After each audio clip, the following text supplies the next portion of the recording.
nós vamos falar então sobre a terapia online. Funciona, não funciona? Tem eficácia, não tem? O que os estudos dizem sobre isso? Então vamos lá, vamos falar sobre isso.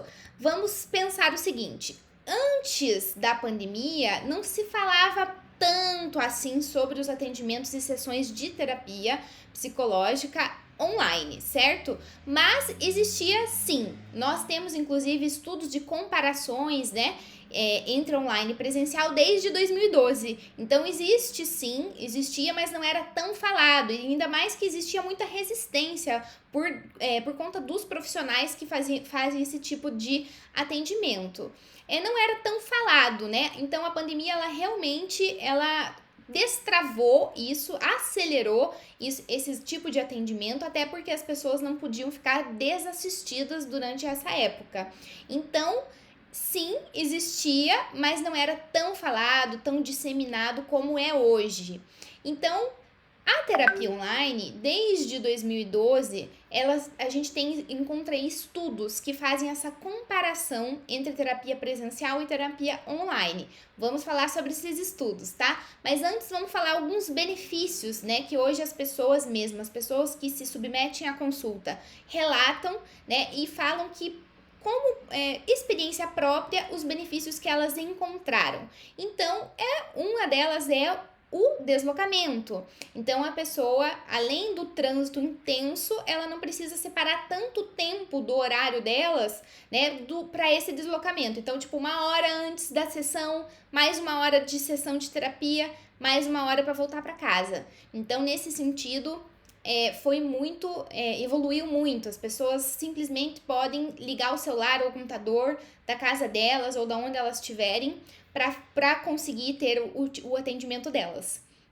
A outra coisa é que a gente literalmente rompeu com fronteiras, né? Então a gente pode marcar consulta com alguém de qualquer lugar do Brasil ou até do mundo, né? Então tem pessoas que fora do Brasil encontram um profissional que se identifica, que gosta, que confia e consegue esse atendimento com esse profissional. Outra coisa, não precisamos também mais pegar avião, né, literalmente aí para conseguir uma consulta, né? Tem gente que às vezes vai marcar uma consulta, 2, 3 consultas, pega o avião, vai para São Paulo, vai para o Rio, vai para, né?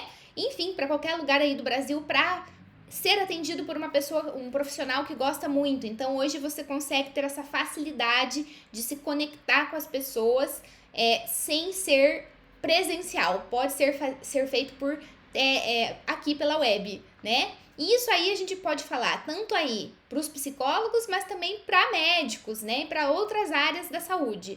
Então, claro que a gente sabe que sempre vai existir público para os dois tipos, né? Para as duas modalidades de atendimento, a presencial e a online, né? Então, não tem problema nenhum. Se a pessoa prefere o presencial, existe também como ela conseguir esse tipo de atendimento. Se ela prefere o online, também tem como, né? Então, isso que é a coisa boa da história, né?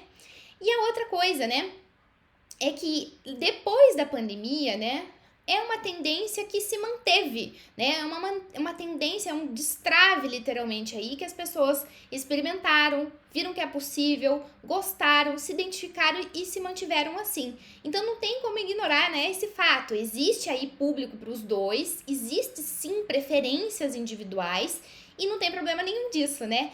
E antes da pandemia, existia também alguns critérios, algumas restrições para os atendimentos da psicologia, né, que eram feitos pelo Conselho Federal de Psicologia. Então, existia, sim, algumas restrições, como, por exemplo, casos graves, casos gravíssimos, né, no caso de ideação suicida, ou então em casos até de transtornos alimentares graves, tipo anorexia. Então, tinha algumas ressalvas, né? E também tinha algumas ressalvas num limite aí de número de sessões e tudo, e depois, aos poucos, com novas legislações, isso tudo foi sendo ampliado, tá? E depois, com a pandemia, logicamente, acelerou tudo isso e as sessões foram todas liberadas, porque não tinha como não dar assistência para as pessoas no sentido psicológico, tá?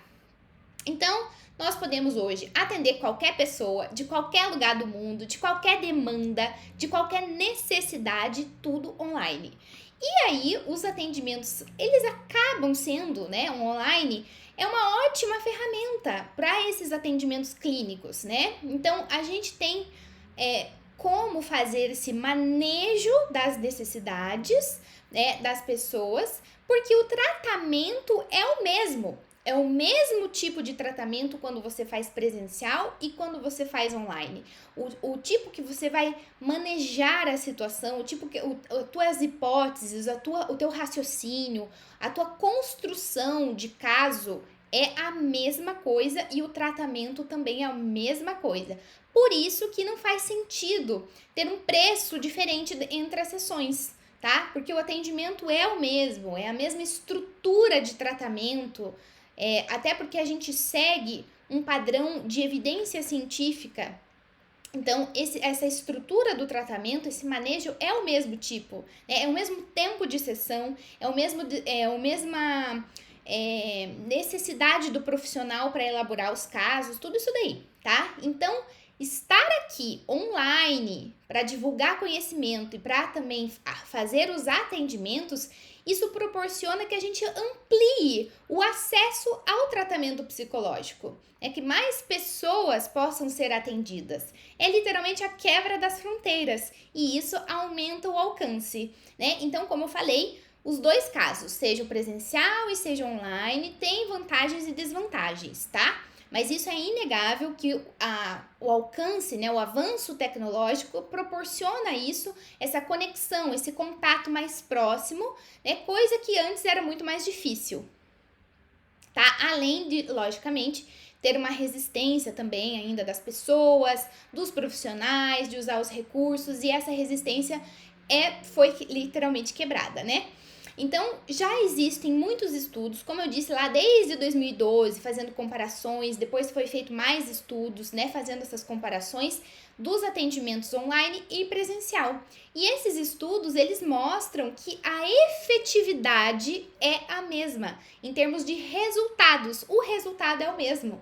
Né? Então, em 2015, vou falar alguns estudos agora, tá? Em 2015, foi conduzido um estudo que mostra as novas tecnologias, né? Web, tanto aqui atendimentos via videochamada, como, por exemplo, WhatsApp, mensagens de texto, né? Então, elas podem sim ser usadas para tratar pacientes com os transtornos alimentares, né, com níveis aí de insatisfação corporal, problemas de saúde relacionados a transtornos alimentares, obesidade, emagrecimento, né, e outras formas aí que são muito melhores do que se não tivesse nenhuma e assim, desse jeito, existe uma conexão maior que evita que as pessoas não busquem ajuda, né, aumenta o alcance para essas pessoas receberem ajuda, né? Então, esses pacientes eles relataram que fica mais fácil, inclusive, de falar com o profissional que está do outro lado,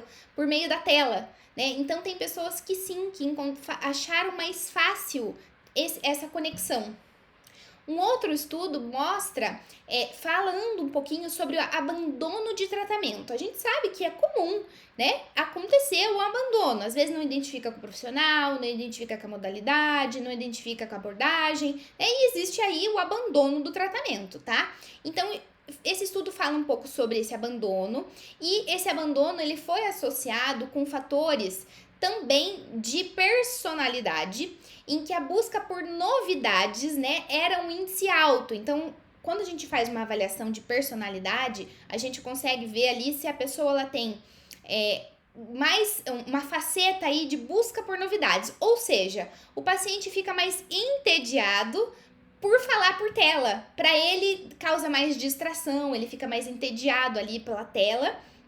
E isso causa uma incompatibilidade do modo preferido dele, que é o presencial, né? Então, ele acaba abandonando o tratamento online por essa característica, por essa preferência dele pelo atendimento presencial. Ou seja, as pessoas, elas, como eu falei, elas têm sim preferências, não necessariamente porque se entediou, pode ter outros motivos, não tem problema, né? Mas esse estudo, ele falava das pessoas com essa característica que elas se sentiam mais entediadas quando se falava por videochamada, tá? Então, né? Mas pode ser simplesmente uma simples preferência, né? Por ela fazer o presencial e tá tudo bem. É que ela busque o que ela melhor se adapta, o que ela se sente mais confortável. E por essa preferência, com certeza vai ser melhor para ela, tá? Então é importante que ela se sinta bem, né, no modelo que faz mais sentido para ela. Vale a pena ela experimentar. Um outro estudo foi realizado em 2017. Esse estudo ele avaliou 2 programas de prevenção online, né, prevenção de transtorno alimentar, em que as mulheres elas tinham alto risco para desenvolvimento desses transtornos alimentares. E o resultado foi que os 2 programas diferentes, mais online, eles foram eficazes para reduzir os fatores de risco para desenvolver literalmente aí o transtorno alimentar. Então, eles compararam não ter nenhuma intervenção e ter a intervenção online, e online com certeza foi muito mais efetivo, tá?